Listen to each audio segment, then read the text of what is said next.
नमस्कार प्यारे विद्यार्थियों। राजस्थान इतिहास में हम जो है चौहान तुर्क संघर्ष पढ़ रहे थे। उसमें हमने पृथ्वीराज चौहान पढ़ लिया था पूरा, और दूसरा हमीरदेव चौहान के बारे में हम पढ़ रहे थे। और उसके बाद हमने क्लासों को पोस्टपोन कर दिया था। कई सॉरी एग्ज़ाम थी संस्कृत शिक्षा विभाग वाली, उसके अलावा भी मेरे कई छोटे मोटे काम थे, उसकी वजह से क्लासें पोस्टपोन करनी पड़ी। अब रेगुलर रहेंगी क्लासें। अब इसके बाद में अब किसी प्रकार की कोई कोताही नहीं बरती जाएगी, और किसी प्रकार का कोई काम हो आपकी क्लासों की छुट्टी नहीं रखी जाएगी। केवल महीने में एक छुट्टी रहेगी पूर्णिमा की। उसके बाद संडे की छुट्टी का हम देखेंगे कि संडे को टेस्ट लिया जाएगा, उस दिन आपकी क्लास आएगी या नहीं आएगी, वो थोड़ा सा इशू रहेगा। उसको भी मैं आप लोगों से ही डिस्कस करके और ये तय करूंगा कि संडे की छुट्टी रखनी है या नहीं रखनी। आप लोग कहोगे तो मैं रख दूंगा, बाकी मुझे लगता है कि नहीं रखनी चाहिए, क्योंकि कोर्स इतना बड़ा है कि फिर पूरा नहीं हो पाएगा, है ना। इसलिए जो है हम देखेंगे इस बारे में, ठीक है। तो देखो हम क्या पढ़ रहे थे, चौहान तुर्क संघर्ष पढ़ रहे थे विद्यार्थियों। क्या पढ़ रहे थे? चौहान तुर्क संघर्ष पढ़ रहे थे। और चौहान तुर्क संघर्ष में हमने कौन सा टॉपिक चल रहा था? हमीरदेव व अलाउद्दीन खिलजी। हमीरदेव व अलाउद्दीन खिलजी वाला टॉपिक चल रहा था विद्यार्थियों हमारा। और इसमें मैंने आपको ये बता दिया था कि अलाउद्दीन खिलजी ने हमीर के ऊपर आक्रमण क्यों किया था, है ना। इसके मैंने कई सारे कारण गिनाए थे कि रणथंबोर की स्थिति का होना, सामरिक स्थिति और भौगोलिक स्थिति का होना। इसके अलावा हमीर के द्वारा दिल्ली कर भेजना बंद कर देना, है ना। इसके अलावा जो है दोनों ही शासकों की महत्वाकांक्षाएं थी कि अपना साम्राज्य बड़ा हो, विस्तारित साम्राज्य हो।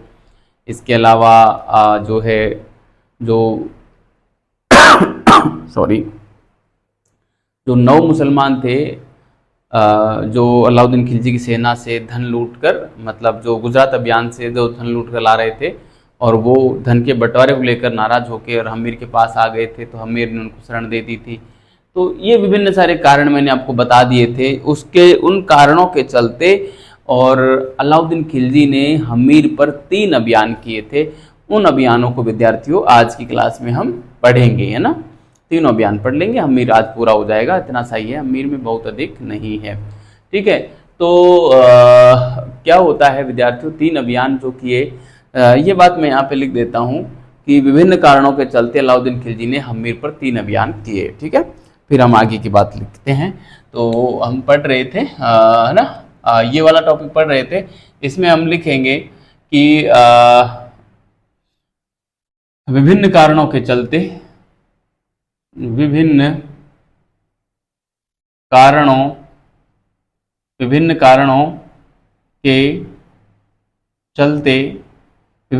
के चलते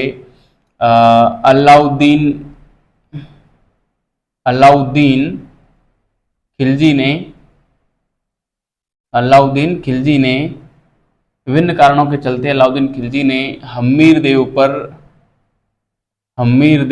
पर 3 अभियान किए। हमीरदेव पर 3 अभियान भेजे, लिख देते हैं, 3 अभियान भेजे जो निम्नलिखित थे, है ना, निम्नलिखित प्रकार से थे या जो भी है।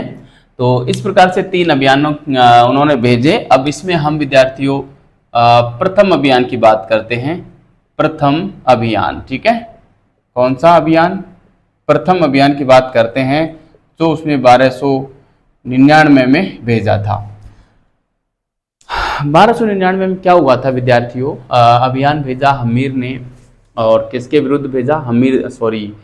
अलाउद्दीन खिलजी ने भेजा हमीरदेव के विरुद्ध, जिसमें प्रमुख जो सेनापति थे अलाउद्दीन खिलजी के, उसमें एक तो अल्प खां था, एक उलूग खां था और एक नुसरत खां था।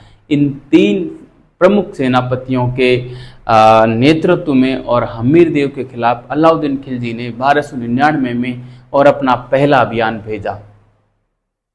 ठीक है, इस अभियान का मुकाबला करने के लिए हमीर देव ने भी अपने प्रसिद्ध सेना नायक सेनापति धर्म सिंह और भीम सिंह को नियुक्त किया और उन्हें भी कहा कि ठीक है, तुर्क सेना आ रही है, आप उनका अच्छे से मुकाबला कीजिए। अब दोनों सेनाओं के बीच में काफ़ी जो है संघर्ष हुआ और तुर्क सेना जो है वो रणथंभौर दुर्ग में प्रवेश नहीं कर पाई। लेकिन एक रात क्या हुआ, अल्प खां ने हिंदुवाट घाटी में, एक जगह का नाम है हिंदुवाट घाटी, वहाँ पे घात लगाकर और रात में एक वार किया और उस वार से जो भीम सिंह था हमीर देव का सेनापति, उसको गोली लग गई और वो वीरगति को प्राप्त हो गया। अब भीम सिंह को जब गोली लगी, वीरगति को प्राप्त हुआ, तो जो धर्म सिंह था वो सैफ बचा रहा, वो लड़ता रहा। लेकिन हमीर देव को धर्म सिंह के ऊपर संदेह हो गया कि इसने जो है संभवतः भीम सिंह की मदद नहीं की या जो भी रहा होगा, हमीर देव ने धर्म सिंह पर संदेह पैदा किया और उस संदेह के चलते हमीर देव ने धर्म सिंह को सेनापति पद से हटा दिया और उसी का ही एक भाई लगता था जिसका नाम था भोज, है ना, भोज, उसको सेनापति बना दिया। भोज को जब हमीर देव ने सेनापति बनाया तो भोज जो था एक शक्तिशाली सेनापति नहीं था और उसमें दूरदर्शिता का अभाव था, योग्य शासक नहीं था, वो योग्य सेनापति नहीं था, इसलिए उससे सेना का संचालन सही ढंग से हुआ ही नहीं। तो हमीर ने मजबूर होकर फिर भोज को अपने पद से हटाया, सेनापति के पद से हटाया और वापस धर्म सिंह को सेनापति के पद पे और प्रशासक के तौर पे नियुक्त किया। इस प्रकार से जब हमीर ने और भोज को पहले तो सेनापति पद दिया जाना, फिर वापस छीन लेने से भोज नाराज हो गया। अब और भोज नाराज हुआ तो भोज ने एक अपना ही एक भाई था पृथ्वीराज नाम का, उसको साथ लेकर और भोज चला गया अलाउद्दीन खिलजी के खेमे में, है ना। कहाँ चला गया? अलाउद्दीन खिलजी के खेमे में चला गया और किले से संबंधित जो संपूर्ण जानकारी थी वो अलाउद्दीन खिलजी को दे दी। तो ये प्रथम अभियान की घटना में हम इतना लिखेंगे विद्यार्थियों। और जब अलाउद्दीन खिलजी को पूरी सूचना दे दी तो अलाउद्दीन खिलजी फिर दूसरा अभियान भेजेगा हमीर के विरुद्ध। तो दूसरे अभियान को हम दूसरे अभियान में पढ़ेंगे। पहले अभियान की ये जो बातें अभी मैंने आपको बोल के सुनाई है प्यारे विद्यार्थियों, मैं यहाँ पे उसको लिख देता हूँ, ठीक है। आपको पूरी कहानी अच्छे से समझ में आई होगी। देखो हम इसी प्रकार से कहानी फॉर्मेट में पढ़ेंगे तो पूरी चीज़ जो है आपके जहन में एकदम छप जाएगी, आप ध्यान रखना। और प्रत्येक फैक्ट को भी मैं यहाँ पे ले रहा हूँ, किसी प्रकार का कोई सवाल हम बाहर नहीं जाने देंगे, आप यकीन मानना। संपूर्ण सवाल जो है अपने इसी टॉपिक से आएंगे, इसी कंटेंट से आएंगे। टॉपिक्स क्या, इसी कंटेंट से आएंगे जो मैं यहाँ पे आपको पढ़ा रहा हूँ ना। जैसे अभी एक असिस्टेंट प्रोफेसर की जो एग्जाम हुई थी उसमें एक सवाल पूछा गया था हमीर देव से कि हमीर देव ने किस नव मुसलमान को तुर्कों के खिलाफ शरण दी थी। तो मोहम्मद शाह सीधा ऑप्शन में पड़ा हुआ था, जो कि मैंने आपको पढ़ाया है, वो आंसर हो गया था। यानी कि अपने कंटेंट से सीधे सवाल फंसे। करीब 25-26 सवाल अपने कंटेंट से आए। अभी तक मैंने आपको 3 टॉपिक तो भारतीय इतिहास में पढ़ाए हैं और 2 टॉपिक है जो राजस्थान इतिहास में पढ़ाए हैं। 5 टॉपिक में से 25 सवाल सीधे असिस्टेंट प्रोफेसर में आए हैं। आप अंदाजा लगाइए। एक ही वीडियो मैंने बनाया था, आपको याद हो, इंटरव्यू के लिए बनाया था कि क्या इतिहास अपने को दोहराता है। इस एक क्लास से 3 सवाल फंसे हैं, 3 सवाल असिस्टेंट प्रोफेसर में। आप उसको देखना, पेपर देखना और उसकी वीडियो को देखना। मात्र 20 मिनट की वीडियो है, 19 मिनट और कोई सेकंड की है, 20 मिनट की भी नहीं है। एक क्लास में से 3 सवाल फंसना, वो भी असिस्टेंट प्रोफेसर जैसे एग्जाम में, तो आप अंदाजा लगा सकते हैं कि हमारा मैटर कितना इंपॉर्टेंट और सेलेक्टिव है ना। तो आप मस्त रहना और जितना मैं पढ़ा रहा हूँ उतना अच्छे से तैयार कर लेना, आपका काम हो जाएगा, ठीक है। तो आइए विद्यार्थियों हम इसकी तरफ आगे बढ़ते हैं। प्रथम अभियान में क्या हुआ था देखिए, यहाँ पे मैं लिखना स्टार्ट करता हूँ। सॉरी, अलाउद्दीन खिलजी ने अलाउद्दीन अलाउद्दीन खिलजी ने अलाउद्दीन खिलजी ने अलाउद्दीन खिलजी ने अल्प खान उलूग खान अल्प खां उलूग खां व नुसरत खां के नेतृत्व में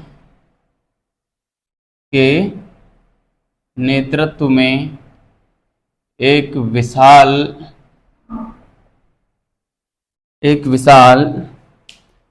पेन बदल लेता हूं मैं, थोड़ा फीका चल रहा है ये। नुसरत खां के नेतृत्व में एक विशाल अभियान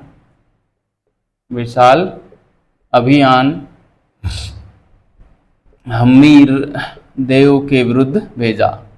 हमीर देव के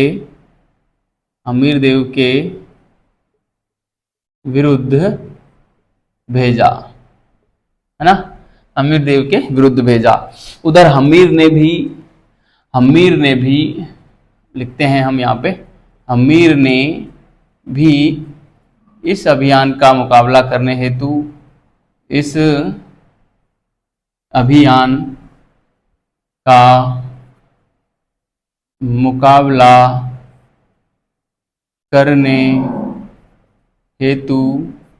हमीर ने भी इस अभियान का मुकाबला करने हेतु धर्म सिंह व भीम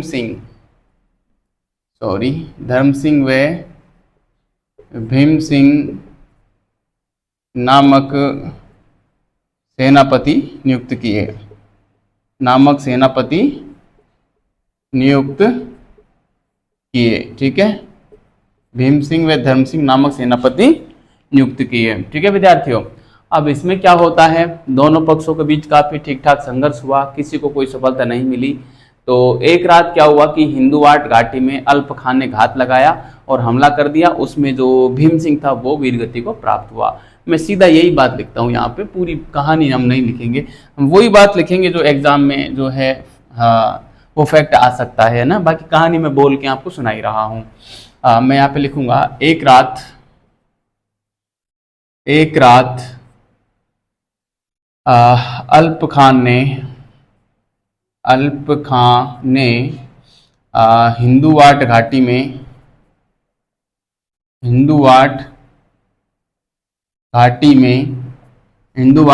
में घात लगाकर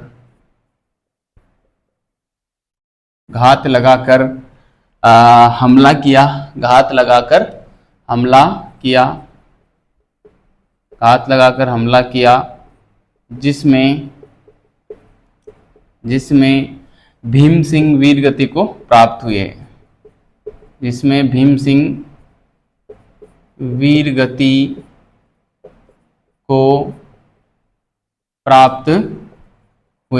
ठीक है, जिसमें जो थे भीम सिंह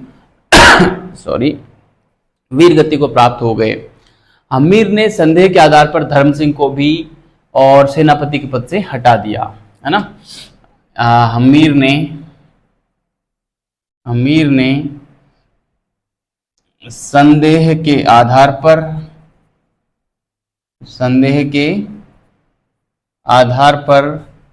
धर्म सिंह को भी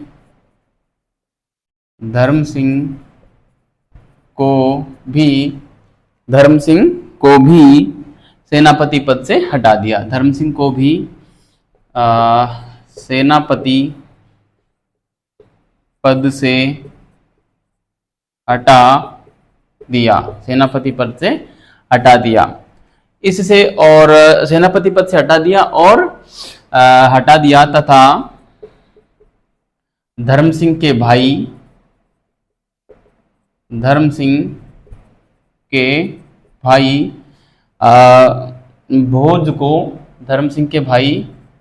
भोज सिंह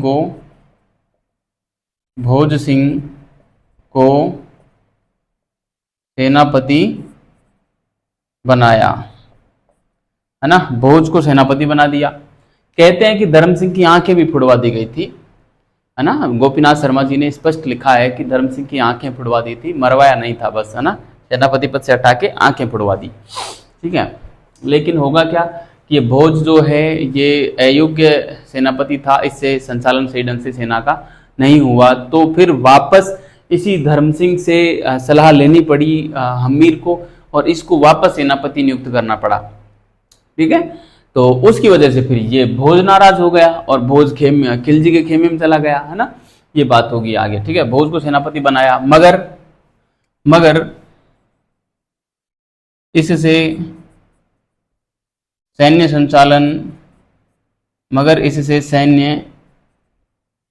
संचालन हो नहीं पा रहा था, सैन्य संचालन हो नहीं पा रहा था। अतः हम्मीर ने पुनः धर्म सिंह को सेनापति बनाया,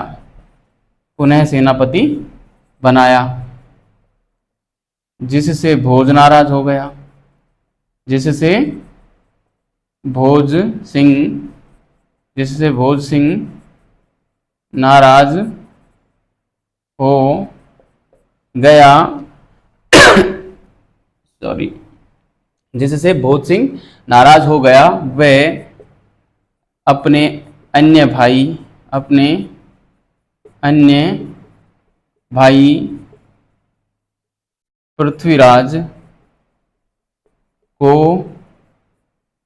साथ लेकर खिलजी के खेमे में चला गया।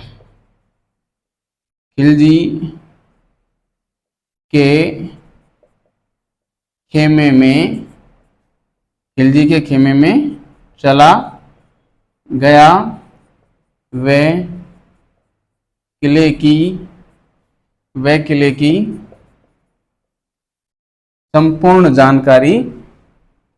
संपूर्ण जानकारी तुर्कों को दे दी, ठीक है। तो ये मामला था विद्यार्थियों, समझ में आ ही गया होगा, मेरे को ज़्यादा कहने की आवश्यकता नहीं है, मैं पहले समझा भी चुका हूँ।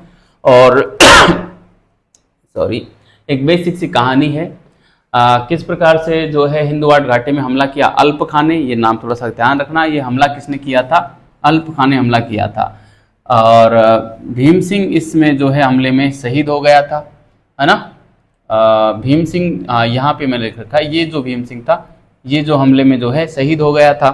भीम सिंह के बाद धर्म सिंह को भी पद से हटा दिया और किसे बनाया? भोज को बनाया, है ना। भोज को, ये भोज सिंह को जो है सेनापति बनाया, लेकिन भोज जो था अयोग्य था तो इसको हटा दिया, वापस धर्म सिंह को बनाया। भोज को जब हटाया तो नाराज हो गया और अपने भाई पृथ्वीराज को साथ लेके खिलजी खेमे में चला गया और सेना की किले की संपूर्ण जानकारी खिलजी खेमे को दे दी।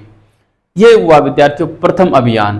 अब जब किले के संपूर्ण जानकारी जब भोज ने और खिलजी को दे दी, तो अलाउद्दीन खिलजी अब एक और अभियान भेजेगा उलूग खां और नुसरत खां के नेतृत्व में, क्योंकि अल्प खां जो था इस समय जो अलाउद्दीन खिलजी के ऊपर मंगोलों के आक्रमण हो रहे थे विद्यार्थियों, ना। मध्यकालीन भारत जब हम पढ़ेंगे वहां मैं पढ़ाऊंगा आपको। तो अल्प खां तो वहां चला गया, मंगोलों के आक्रमण के विरुद्ध चला गया, है ना। वहां पे इसकी डेथ भी हो जाएगी अल्प खां की तो। लेकिन यहाँ अलाउद्दीन खिलजी ने उलूग खां और नुसरत खां को भेजा है हमीर देव के खिलाफ दूसरे अभियान के रूप में, है ना।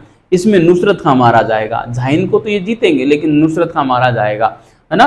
तो दूसरा अभियान भी मैं यहाँ पे लिख देता हूँ। दूसरा अभियान हम पढ़ेंगे विद्यार्थियों, नंबर 2 हम लिखते हैं और हम इसमें लिखते हैं दूसरा अभियान, ठीक है।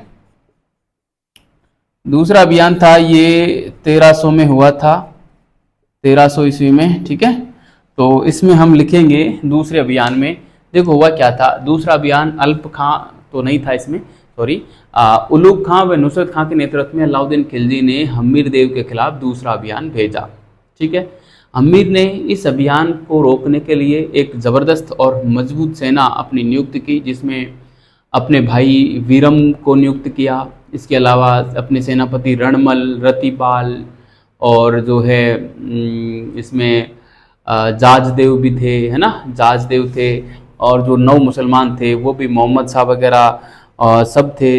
एक तिचर नाम का था, वेचर नाम का भी एक सैनिक था ना, तिचर है, वेचर है, ठीक है, और बारबूक है। ये काफ़ी सारे सैनिक जो है यहाँ पे नियुक्त किए गए, हमीर देव के द्वारा नियुक्त किए गए थे।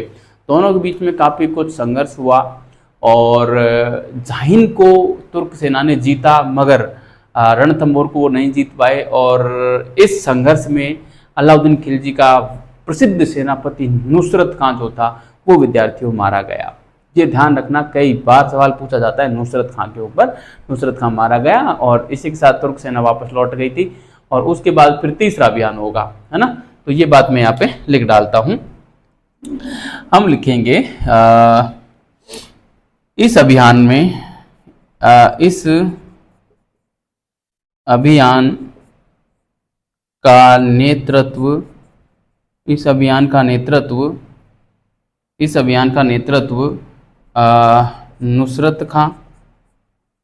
नुसरत खां व उलूग खां कर रहे थे, ठीक है। इस अभियान का नेतृत्व नुसरत खां व उलूग खां कर रहे थे। हमीर ने अपनी सेना में हमीर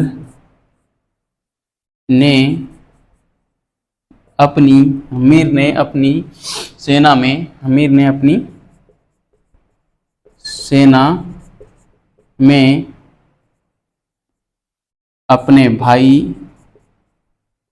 भाई वीरम, ये ध्यान रखना, बहुत कम किताबों में ये नाम मिलते हैं, इम्पोर्टेंट नाम में पूछे जा सकते हैं। वीरम और सेनापति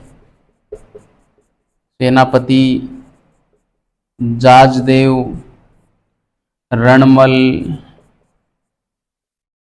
रतिपाल, है ना। और उधर क्या नाम से जो 9 मुसलमान थे, 9 मुसलमान में नौ मुसलमान कौन थे? मोहम्मद शाह, है ना, मोहम्मद शाह, तिचर वेचर,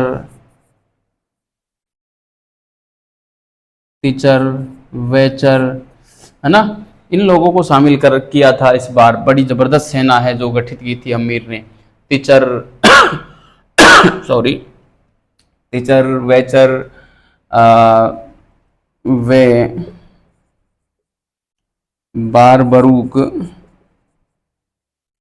को शामिल किया था, ठीक है, को शामिल किया था। इस प्रकार से दोनों तरफ से मजबूत सेना थी, लेकिन तुर्क सेना ने इस बार जहांगीर को तो जीता, मगर नुसरत खां जो है इस अभियान में मारा गया। यही बात हम लिखेंगे तुर्क सेना ने, देखो अलाउद्दीन खिलजी ये सब तुर्क थे ना, तुर्क सेना ने जहांगीर को जीता,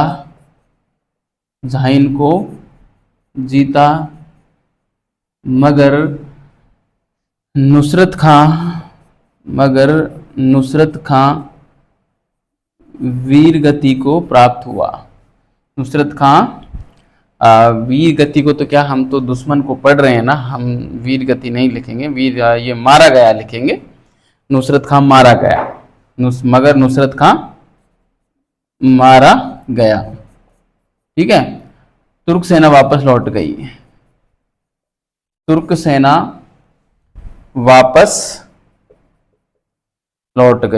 सेना जो थी वो वापस लौट गई, ठीक है विद्यार्थियों। इस प्रकार से दूसरा अभियान पूरा होता है। आप इसका स्क्रीनशॉट लें या इसको उतार लें, ठीक है। तुर्क सेना वापस लौट गई। अब हम पढ़ेंगे तीसरा अभियान, जो कि काफी महत्वपूर्ण अभियान है। और इस अभियान में जो है तुर्क सेना येन केन प्रकारेण जो है रणथंबोर के दुर्ग को जीत लेगी, और हमीर और उसके सेनापति जो है यहाँ पे केसरिया करेंगे। हमीर की रानी जौहर करेगी, उसकी बेटी भी जौहर करेगी, जो कि राजस्थान का एकमात्र जल जौहर होगा, है ना। और इस प्रकार से जो है तुर्क सेना रणथंभौर दुर्ग को जीत लेगी। तो कैसे कैसे क्या कहानी है उसका हम तीसरे अभियान के रूप में पढ़ेंगे। तब तक मैं इसको मिटा के और हम अगली स्लाइड पे आते हैं, ठीक है। तो है ना, तीसरा अभियान हेडिंग डाल दीजिए। तीसरा अभियान जो था वो कैसे क्या होता है देखिए, बड़ा ही महत्वपूर्ण अभियान होगा ये। और तीसरा अभियान का जो समय है विद्यार्थियों वो है 1301 ईस्वी, है ना, 1301 ईस्वी। अब देखिए अल्प खां जो अलाउद्दीन खिलजी का सेनापति था वो मंगोल अभियान पे मारा गया, और नुसरत खां दूसरे अभियान जो रणथंभौर पे किया उसमें मारा गया। अब बचा उलूग खां। उलूग खां इस बार अकेला था, लेकिन उलूग खां के साथ में अलाउद्दीन खिलजी स्वयं शाही सेना लेकर आता है, और साथ में किलों को ध्वस्त करने के लिए मगरीब, पासेब, है ना, इस प्रकार के कुछ जो है उनके पास यंत्र थे वो लेके आते हैं। गोले दाग, इससे गोले दागे जाते थे बड़े बड़े, है ना, जिससे जो है किले की जो दीवार है उसको ध्वस्त किया जा सके, है ना। मगरीब होती थी, पासेब होती थी, है ना, अरदाब भी होती थी। ये ऐसे यंत्र थे जो बड़े बड़े गोले दागते थे, उससे किलों की दीवारें ध्वस्त हो जाती थी, वो किलों को तोड़ के अंदर चले जाते थे, है ना। इस प्रकार के बड़े बड़े यंत्र लेकर आए, लेकिन इनके तुर्कों के सारे प्रयास असफल रहे, और किले जो रणथंभौर का जो दुर्ग था उसको ये ध्वस्त करने में असफल रहे। काफी दिनों तक संघर्ष जो है दुर्ग का घेरा तुर्क सेना ने डाले रखा, लेकिन जो राजपूत सैनिक थे उन्होंने अपने किले को बंद कर लिया था चारों ओर से, और वो द्वार उन्होंने खोले ही नहीं। काफी दिन बीत गए इसी प्रकार से चलते चलते। लेकिन जब अलाउद्दीन खिलजी के ऊपर मंगोल आक्रमण हो रहे थे एक तो, और दुर्ग के अंदर भी राजपूत सैनिकों के लिए जो खाने पीने की सामग्री थी उसकी भी कमी हो चली थी, तो दोनों ही पक्ष ये चाह रहे थे कि समझौता हो जाए तो बेहतर रहे। तो ऐसी स्थिति में अलाउद्दीन खिलजी ने एक मेहलनसी नामक एक दूत को भेजा किले के अंदर, और ये कह के भेजा कि हम समझौता करेंगे, हम संधि करेंगे, है ना। मेहलनसी दुर्ग के अंदर गया और सॉरी रणमल से बात की उसने, जो अलाउद्दीन का सेनापति, सॉरी हमीर देव के सेनापति रतिपाल से बात की। पहले रणमल से नहीं, पहले रतिपाल से बात की, और रतिपाल को उसने प्रलोभन दिया कि हम इस दुर्ग को जीतने के बाद ये दुर्ग तुझे सौंप देंगे, हमीर को तो सल्टा देंगे, और तू है जो किले का राजा होगा, तू हमारे खेमे में आ जा। तो रतिपाल जो है प्रलोभन में आ गया और खिलजी के खेमे में चला गया।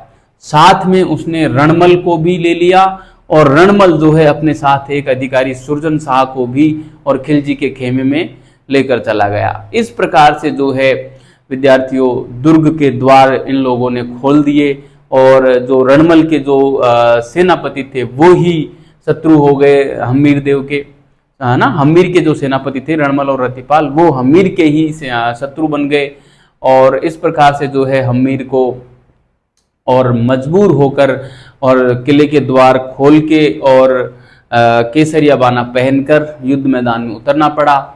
सभी जो राजपूत सरदार थे, सैनिक थे और नव मुसलमान थे, उन्होंने तुर्कों के साथ बड़ा ही घमासान युद्ध लड़ा, लेकिन आखिरकार हमीर देव जो है वो लड़ता लड़ता युद्ध मैदान में और वीर गति को प्राप्त हुआ। ऐसा गोपीनाथ शर्मा लिखते हैं। कई किताबें ये भी लिखती हैं कि हमीर देव ने जो है शिव मंदिर के सामने जाके और अपना सिर काट के शिव को अर्पित कर दिया था, और वहाँ पे आज भी शिव मंदिर बना हुआ है। दोनों ही बातें मिलती हैं। गोपीनाथ शर्मा जी तो स्पष्ट लिखते हैं कि हमीर युद्ध मैदान में ही वीर गति को प्राप्त हुए थे, केसरिया बाना पहने पहने लड़ते लड़ते। ठीक है, तो खैर ऐसा सवाल बनेगा नहीं कि वो वीर गति में युद्ध मैदान में वीर गति को प्राप्त हुए या मंदिर में जाके उसने अपना सिर काटा, ऐसा कोई सवाल बनेगा नहीं। बनेगा तो ये विवादित है, क्योंकि गोपीनाथ शर्मा भी काफ़ी ऑथेंटिक राइटर हैं, इतिहासकार हैं, जिनकी बात हमको पढ़ाई जाती है और ऑथेंटिक भी मानी जाती है। और हमीर देव की जो रानियां थी रंग देवी और पुत्री थी इसकी पद्मा देवी, तो इन्होंने जौहर किया। रंग देवी ने तो अग्नि में कूद के और जौहर किया, जबकि जो इसकी पुत्री थी पद्माबाई, उसने पद्माबाई को देवल देवी नाम था और वो तालाब था, उसका नाम कहते हैं कि पद्मा तालाब था, तो पद्मा तालाब में कूदकर और उसने जल जौहर किया।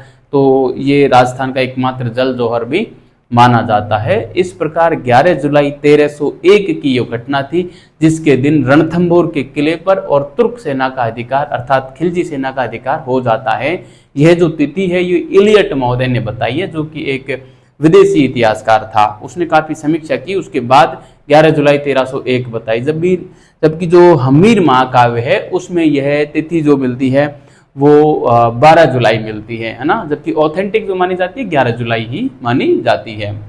तो ये विद्यार्थियों तीसरे अभियान की बातें थी, वो मैंने आपको बोल के सुनाई, आपको पूरी कहानी समझ में आ गई होगी। अब उस कहानी को मैं यहाँ पे लिख देता हूँ, तो आपको यदि समझ में नहीं आई होगी तो यहाँ पे लिखने पर अच्छे से आ जाएगी, ठीक है। तो विद्यार्थियों मैं इसको लिखना प्रारंभ करता हूँ। देखिए तीसरा अभियान, यहाँ पे लिखेंगे कि इस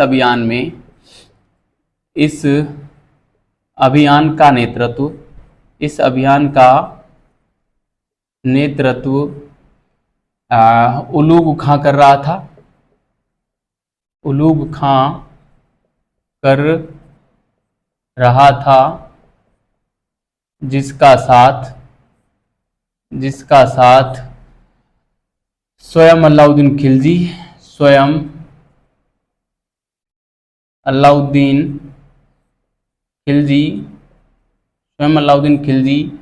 शाही सेना के साथ दे रहा था। शाही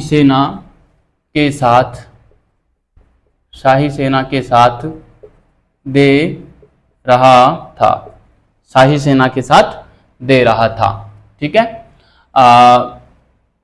अलाउद्दीन खिलजी सॉरी, मैं खिलजी लिखूंगा यहाँ पे, पूरा अलाउद्दीन खिलजी नहीं लिखूंगा ना। खिलजी अपने साथ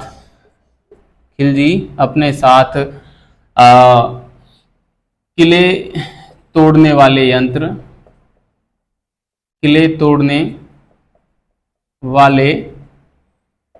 यंत्र जिसको बोलते हैं हम अरदाब, है ना, अरदाब मगरीब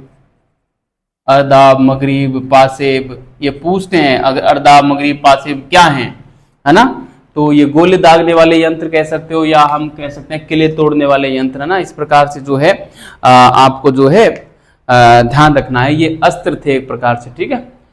तो किले तोड़ने वाले यंत्र, या मैं इसको अस्त्र भी लिख सकता हूं, है ना, यंत्र, या मैं दोनों बात लिख देता हूं, अस्त्र, है ना, लेकर आए, अपने साथ लेकर आए, है ना। तुर्क वे लेकर आए, वे रणथंभौर दुर्ग का घेरा डाला। आए वे रणथंभौर दुर्ग का घेरा डाला, ठीक है। रणथंभौर दुर्ग का घेरा डाला। अब इन्होंने देखो रणथंभौर दुर्ग का घेरा डाल दिया, राजपूत अंदर बैठे हैं, बिल्कुल किले के द्वारों को बंद करके बैठे हैं। काफी दिनों तक घेरा चलता रहा, लेकिन किसी को कोई सफलता नहीं मिली, है ना। ना तो खिलजी यहाँ से भग रहे थे, अपने देश लौट रहे थे, और ना ही राजपूत किले के द्वार खोल रहे थे। तो दोनों ही पक्ष परेशान हो गए, और कहते हैं कि अंदर भी जो है खाने पीने की सामग्री खत्म हो गई थी। अमीर खुसरो ये लिखते हैं कि सोने के बदले गेहूं का एक दाना नसीब नहीं हो रहा था, ये कंडीशन हो गई थी। और उधर जो तुर्क सेना थी, खिलजी सेना थी, वो भी परेशान थी, क्योंकि मंगोलों के इनके ऊपर आक्रमण लगातार हो रहे थे, है ना। उसमें अल्प खां मारा भी गया। तो इस वजह से जो है दोनों ही पक्ष ये चाहते थे कि समझौता हो जाए। देखिए हम आगे लिखते हैं, रणथंभौर दुर्ग का घेरा डाला, मगर दोनों ही पक्षों को कोई सफलता नहीं मिली। तब जाकर क्या हुआ, तब जाकर अलाउद्दीन ने एक मेहलनसी नामक दूत को भेजा समझौता करने के लिए ना। तब अ, अलाउद्दीन ने तब अलाउद्दीन ने समझौता करने का सॉरी तब अलाउद्दीन ने एक षड्यंत्र था एक प्रकार से, मतलब षड्यंत्र क्या, उसने ये सोच के भेजा था कि यदि प्रलोभन देने से यदि दुर्ग के द्वार खोल दिए जाते हैं तो बहुत बढ़िया, वरना समझौता कर लेंगे। दोनों स्थिति में था अलाउद्दीन खिलजी, है ना। तो हम यहाँ पे लिखेंगे अलाउद्दीन ने समझौता करने हेतु मेहलनसी, ये नाम को ध्यान रखना विद्यार्थी, मेहलनसी को दुर्ग में भेजा, दुर्ग में अंदर भेजा, है ना, दुर्ग में अंदर भेजा। सॉरी, इसने, मैं कहानी पूरी बोल चुका हूं, मैं सीधा लिखते ही जाऊंगा ना। इसने रतिपाल से वार्ता की, रतिपाल से वार्ता की तथा रणथंभौर दुर्ग का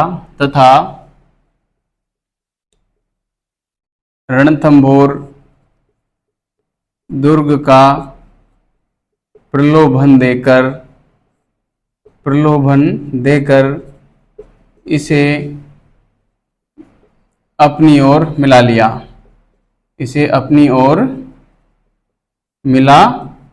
लिया, है ना। रतिपाल जो है खिलजी खेमे में चला गया विद्यार्थियों। अब देखिए ये साथ में, ये तो जो गया साथ में रणमल को भी ले गया, रणमल सुरजन शाह नामक एक अधिकारी को भी ले गया, देखिए, है ना। रतिपाल अपने साथ रणमल को वे सुरजन शाह नामक अधिकारी को भी ले गया, रणमल को वे सुरजन शाह नामक अधिकारी को भी खिलजी खेमे में ले गया, खिलजी खेमे में ले गया, मतलब सॉरी, खिलजी खेमे में गए नहीं थे, बस उनके पक्ष में हो गए। और अब ये क्या है कि किले के द्वार खुलवा देंगे हम्मीर से बोलकर, है ना, हम्मीर से बोलकर किले के द्वार खुलवा देंगे। और इस प्रकार से जो है तुर्क सेना किले के अंदर प्रवेश कर जाएगी और इनमें घमासान युद्ध होगा। और चूंकि अब ये जो मेन सेनापति है वही नहीं लड़ेंगे तो अकेला शासक कैसे जीत पाएगा, नहीं जीतेगा, वो पराजित हो जाएगा ना। इस प्रकार का मामला हुआ और जो है हम्मीर लड़ते हुए वीरगति को प्राप्त हुआ, केसरिया किया और जो 9 मुसलमान थे वो भी मारे गए। मोहम्मद शाह बचा था। अंत में मोहम्मद शाह को पकड़कर जब अलाउद्दीन खिलजी के सामने लाया गया किले को जीतने के बाद, तो अलाउद्दीन खिलजी ने मोहम्मद शाह से पूछा था कि बता तेरे साथ क्या सलूक किया जाए, यदि तुझे छोड़ दिया जाए तो तू क्या करेगा। तो मोहम्मद शाह ने बड़ा ही गजब का जवाब दिया। उसने ये कहा कि यदि मुझे आप यदि छोड़ देते हो तो सबसे पहले तो मैं हम्मीर का यदि कोई वंशज जिंदा है तो उसे मैं रणथंभौर के किले में बैठाऊंगा शासक बना के, और दूसरा ये कि तेरा सर्वनाश कर दूंगा। तो ये बात जब अलाउद्दीन खिलजी के सामने सुनी तो अलाउद्दीन खिलजी ने कहा कि काश ये शब्द मेरे लिए कहे होते, और उसको जो है हाथी के पैरों तले कुचलवा दिया। कुछ इस प्रकार की कहानी मिलती है। कुछ लोग ये भी कहते हैं कि वो जो थे युद्ध मैदान में ही वीरगति को प्राप्त हुए थे सारे लोग जो 9 मुसलमान थे, है ना, तो विवादित है। खिलजी के खेमे में चले गए। इस प्रकार आगे मैं लिखूंगा यहां पे सॉरी, इस प्रकार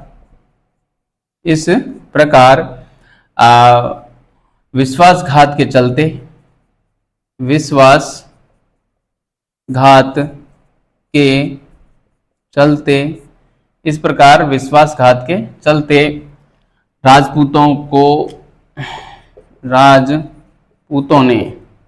राजपूतों ने किले के द्वार खोले, किले के द्वार खोले। हमीर ने केसरिया धारण किया, केसरिया धारण किया। वे खिलजी सेना से लड़ते हुए खिलजी सेना से लड़ते हुए युद्ध मैदान में, लड़ते हुए युद्ध मैदान में वीर गति को प्राप्त हुआ, वीर गति को प्राप्त हुआ, है ना। जो इनकी हमीर की रानी थी, है ना रानी रंग देवी व पुत्री देवल देवी, देवल देवी ने जल जौहर किया था। ध्यान रखना विद्यार्थियों, जल जौहर, है ना, मतलब पानी में कूदकर और अपना देह त्याग दी थी। और इसने तो अग्नि में ही जो है मतलब जो जौहर किया था ना। रानी रंग देवी व पुत्री देवल देवी ने जौहर किया, ने जौहर किया। ठीक है, इस प्रकार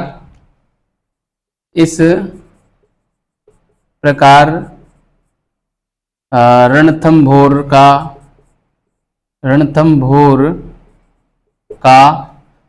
साका हुआ, रणथंभोर का साका हुआ, है ना। ये राजस्थान का पहला साका माना जाता है ना, राजस्थान का पहला साका, है ना।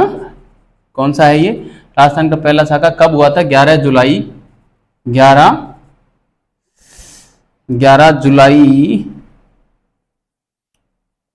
1301 की घटना है ये ना, 11 जुलाई 1300 को ना रणथंभोर का पहला साका हुआ। ठीक है विद्यार्थियों, और इस प्रकार की बात हुई। और जो अलाउद्दीन खिलजी था उसका रणथंभोर के दुर्ग पर अधिकार हो जाता है। किस तिथि को? ये जो तिथि मैंने लिखी है इस तिथि को ही रणथंभोर दुर्ग पे अलाउद्दीन खिलजी का अधिकार हो जाता है। मैं यहाँ पे लिख देता हूँ, दुर्ग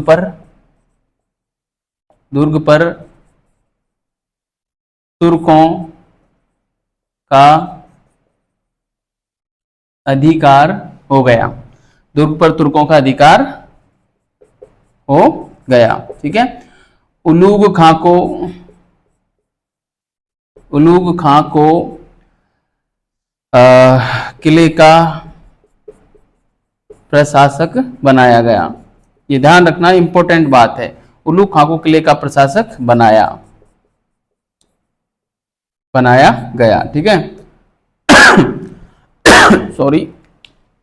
उलूग खां को विद्यार्थियों किले का प्रशासक बनाया। ये सवाल काफी बार पूछते हैं, ध्यान रखना। ठीक है, उलूग खां को किले का प्रशासक बना दिया। और ये जो रणमल और रत्तीपाल को जो किला देने की बात की थी, इनको जब हम अलाउद्दीन खिलजी के सामने लाया तो अलाउद्दीन खिलजी ने ये कहा कि तुम जब तुम्हारे मालिक के नहीं हो सके तो मेरे क्या होगे, क्योंकि आज आपने आपके मालिक के साथ विश्वासघात किया है, कल को आप मेरे साथ भी विश्वासघात कर सकते हो। तो ऐसा कहकर इन दोनों को भी, इन सबको मार दिया अलाउद्दीन खिलजी ने ना। तो यहाँ पे हम लिखेंगे रणमल व रत्तीपाल की भी हत्या कर दी गई, है ना। रणमल व रत्तीपाल की हत्या कर दी गई, रणमल व रत्तीपाल की हत्या कर दी गई। 9 मुसलमान जो थे, 9 मुसलमान भी मारे गए, 9 मुसलमान भी मारे गए। ठीक है, ये बात थी प्यारे विद्यार्थियों। इस प्रकार से जो है कुछ ज्यादा ही परेशान कर रही है खांसी आज। ठीक है, इस प्रकार से और रणथंभौर का जो किला था वो अलाउद्दीन खिलजी के अधिकार में आ गया। अलाउद्दीन खिलजी उलूग खां को यहाँ पे नियुक्त करता है प्रशासक के रूप में और चला जाता है अपने राज्य में, अर्थात अपने मतलब राजधानी में दिल्ली की ओर चला जाता है। ठीक है, तो ये था प्यारे विद्यार्थियों हमारे हमीरदेव चौहान और अलाउद्दीन खिलजी का संबंध जो था ये हम पढ़ रहे थे। अब देखिए इसमें मैं कुछ फैक्ट और आपको करवाना चाहूँगा मतलब हमीरदेव के बारे में, क्योंकि ये जो रणथंभौर के जो अन्य जो चौहान शासक हैं उसमें कोई भी शासक नहीं बचा है, हमने सारे शासक पढ़ लिए हैं।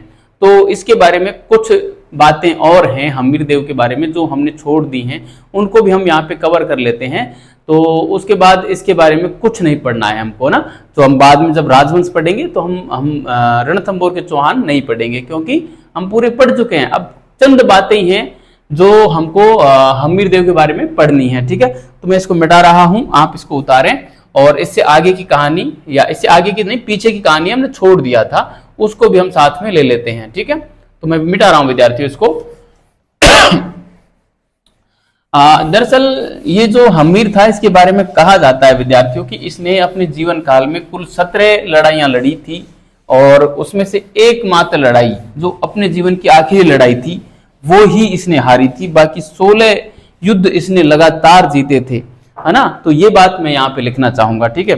मैं यहाँ पे विविध नाम से लिख सकता हूँ, विविध, है ना, विविध आप डाल दें हमीरदेव के बारे में, है ना, हमीर से संबंधित, हमीर से संबंधित, है ना, हमीर से संबंधित विविध में क्या है सॉरी, यहां पे मैं लिखना चाहूंगा विद्यार्थियों सॉरी, एक बात हम लिखेंगे कि हमीर ने अपने जीवन काल में 17 युद्ध जीते, सॉरी 17 युद्ध लड़े, है ना, 17 युद्ध लड़े,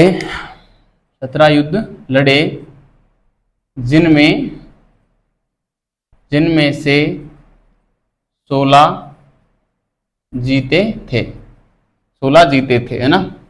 प्रमुख निम्न है, मतलब युद्ध क्या मतलब जो लड़ाइयां हैं वो प्रमुख लड़ाइयां निम्नलिखित हैं सॉरी, देखो किस किस को इसने पराजित किया था मैं यहाँ पे लिखना चाहूंगा। एक तो सबसे पहले हाथरस जो पड़ता है हमारे वर्तमान में हरियाणा में पड़ता है, हाथरस के शासक अर्जुन को इसने पराजित किया, अर्जुन को पराजित किया, वे कर वसूला, ठीक है। हाथरस अभी हमारे जो गुड़गांव है, गुड़गांव के पास में हाथरस पड़ता है, मथुरा और इधर इसके पास में है, टच में है, वहां का शासक था अर्जुन, उसको इसने पराजित किया और उससे कर वसूला, एक बात। इसके अलावा एक धार का शासक था भोज, उससे भी कर वसूला, है ना, धार शासक भोज से कर वसूला, है ना। ये परमार शासक था ना, ये कौन सा शासक था, परमार शासक था, ध्यान रखना, धार का जो शासक था परमार शासक था। इसके अलावा विद्यार्थियों सॉरी, मेवाड़ शासक समर सिंह से कर वसूला, बताइए मेवाड़ के शासक जो है समर सिंह से कर वसूला, है ना, मेवाड़ शासक समर सिंह से कर वसूला। इसके अलावा आबू का एक शासक था प्रताप, उसको भी इसने पराजित किया था ना, आबू शासक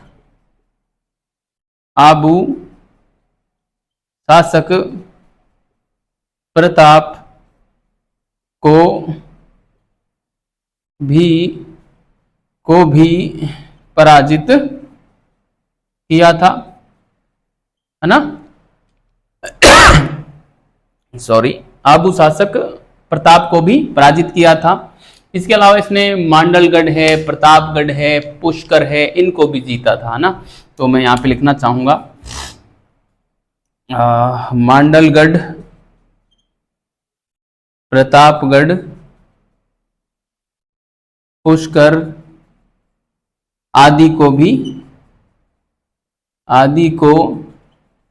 भी अपने अधिकार में लिया, अपने अधिकार में लिया, है ना, आदि को भी अपने अधिकार में लिया। ठीक है विद्यार्थियों, तो आप इसको उतारें।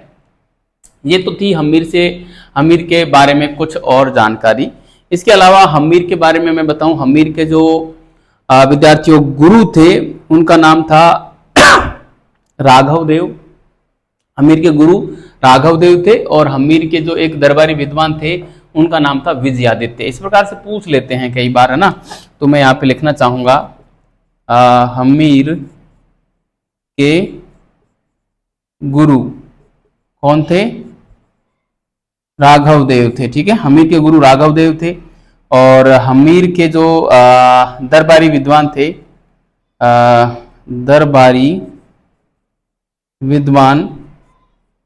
दरबारी विद्वान जो थे वो थे विजयादित्य, है ना, ध्यान रखना विजयादित्य। ठीक है, राघव देव विजयादित्य का नाम ध्यान रखना। इसके अलावा हम्मीर के संबंध में हम्मीर को हठीला राजा भी कहा जाता है ना। हम्मीर को क्या कहा जाता है? हठीला राजा।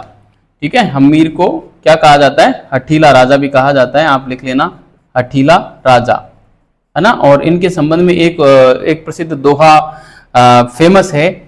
कौन सा दोहा फेमस है? सिंह सवन सतपुरुष वचन, कदली फलत एक बार, तिरिया तिल हम्मीर हट, चढ़े न दूजी बार। ये बात जो है कई बार पूछ ली जाती है कि किसके संबंध में है ना। तो मैं सॉरी यहाँ पे लिखना चाहूंगा हठीला राजा क्यों कहा जाता है कि सिंह सवन सतपुरुष वचन, सिंह सवन सतपुरुष वचन, कदली फलत एक बार, तिरिया तेल हम्मीर हट। ये तिरिया लिखा है स्त्री के लिए, तिरिया बोलते हैं ना, तो इसको तिरिया लिखा है। तिरिया तेल हम्मीर हट,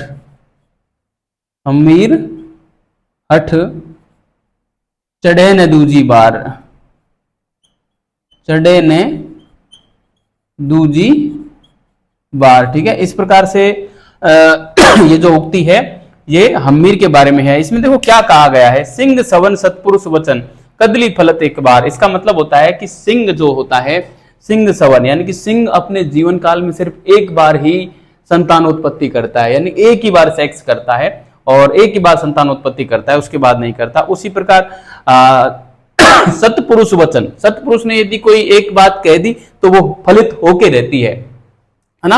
और कदली फलत एक बार, कदली यानी केला भी जो होता है वो एक ही बार फल देता है, उसके बाद केले के पेड़ में फल नहीं लगता, उसको काटना ही पड़ता है। उसके बाद फिर वो दोबारा बड़ा होगा, फिर उसमें फल लगेगा, फिर उसको काटना पड़ता है ना। तो एक एक बार ये काम होते हैं। उसी प्रकार तेरिया तेल यानी कि स्त्री को तेल भी एक ही बार चढ़ता है, यानी कि कहते हैं ना कि विवाह, जो स्त्री का जो दोबारा विवाह जो होता है वो दोबारा विवाह नहीं होता, केवल उसको फिर नाते भेजा जाता है, उसको तेल नहीं चढ़ाया जाता, एक ही बार चढ़ता है तेल।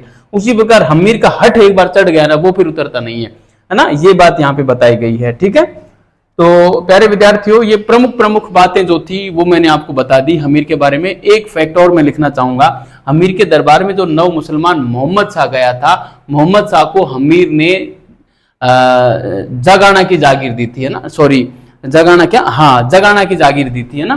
तो इस बात को मैं यहां पे लिख देता हूं, हम्मीर ने नव मुसलमान मोहम्मद शाह को जगाना की जागीर दी थी, जगाना की जागीर प्रदान की थी, है ना। जगाना की जो जागीर थी वो प्रदान की थी। तो ये बात आप विशेष रूप से ध्यान रखना विद्यार्थियों। तो इस प्रकार से लगभग मैंने सारी बातें कवर यहाँ पे कर ली हैं। एक बात और मेरे को याद आ रही है, जब अलाउद्दीन खिलजी ने रणथंभौर दुर्ग को जीता तब अमीर खुसरो ने कहा था कि कुफ्र का गढ़ इस्लाम का घर हो गया, है ना। रणथंभौर जीतने पर ये बात कही थी। मैं यहाँ पे लिख देता हूँ।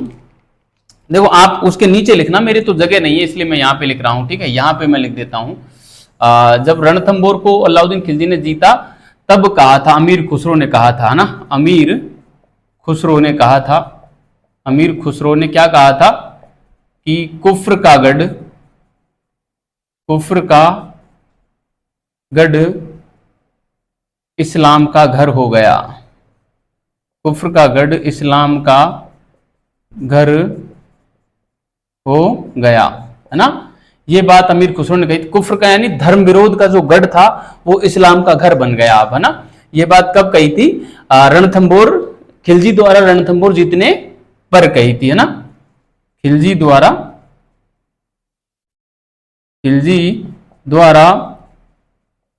रणथंभौर जीतने पर कही, है ना। खिलजी द्वारा रणथंभौर जीतने पर यह बात कही थी। ठीक है विद्यार्थियों, तो इस प्रकार से हमने इस टॉपिक को पूरा कर लिया है, आप इसको उतार लें। और अब हम अगले क्लास में पढ़ेंगे आगे का जो चौहान तुर्क संघर्ष है। तब तक के लिए बहुत बहुत धन्यवाद विद्यार्थियों, अच्छे रहिए, मस्त रहिए और पढ़ते रहिए।